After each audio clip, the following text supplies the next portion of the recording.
first time I actually heard the front office confirm that they're looking to get Scottie into the point guard position. We know on his IG he has Scottie point guard, but this is the first time the front office says, "Hey, you know what? Like we are looking to have Scottie as a point guard."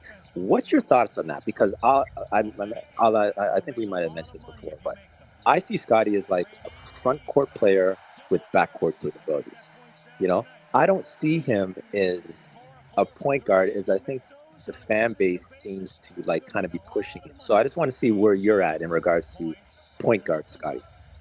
Yeah, I think I agree with you. Like the Schroeder trade for me, that was a big downgrade in terms of not having a point guard to run the bench and giving those reps to Scottie. It was a clear kind of like development thing.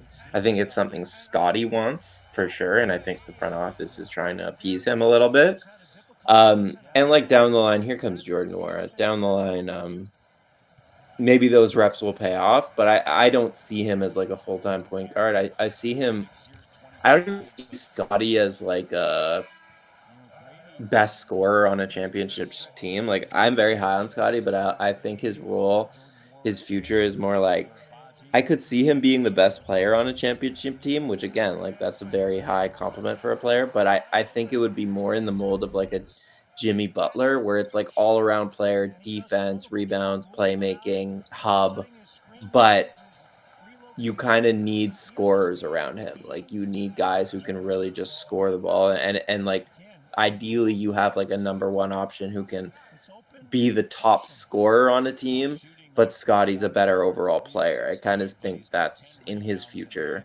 And I think he needs a point. I mean, I think Quickly is a good example of the kind of point guard he needs around him. Like not someone who's definitely necessarily the best playmaker, but a guy who can dribble, break his guy down, get into the paint, and make decisions. Because Scottie just hasn't shown the ability to do that in terms of like live dribble, break his guy down, get into the paint. Like he's much better creating from the post and stuff like that. 100%. But you know what, the example you gave of Jimmy Butler, which I agree with. The only thing is, when I think of Miami's team, I don't know who is Miami's that scorer on Miami. Maybe that's the thing that's They're not kind of doing it by committee, right? With right. Duncan Robinson, Tyler Hero, and now Right.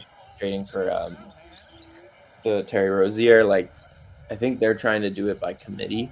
Right. That's I think why Miami hasn't gotten over the hump either. Exactly. Right. That's a good point.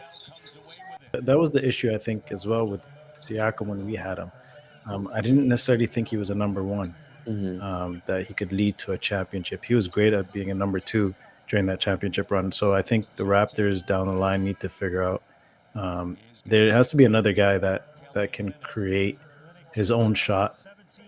Scottie Barnes doesn't do that right now. And I don't think the rest of the guys really do that great. RJ Barrett is maybe the closest guy that creates his own shot.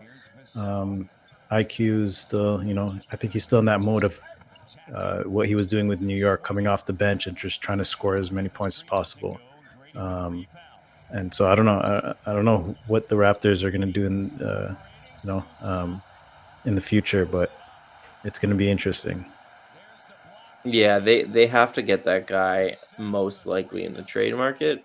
Unless they like lock out with one of these draft picks, which could happen. I mean, could happen even this year if they keep their pick. Could happen with the 2026 Pacers pick. You never know.